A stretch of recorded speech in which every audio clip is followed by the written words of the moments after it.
Ha majd véget ér a szörnyű álom, megnyugodnék, hogy ez csak én vagyok, ki tegnap egy másik arcot kér.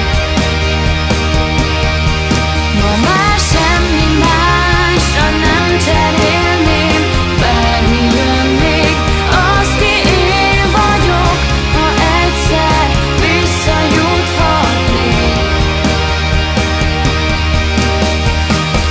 Ha senki észre se vesz, te úgyis igazi hős lehetsz.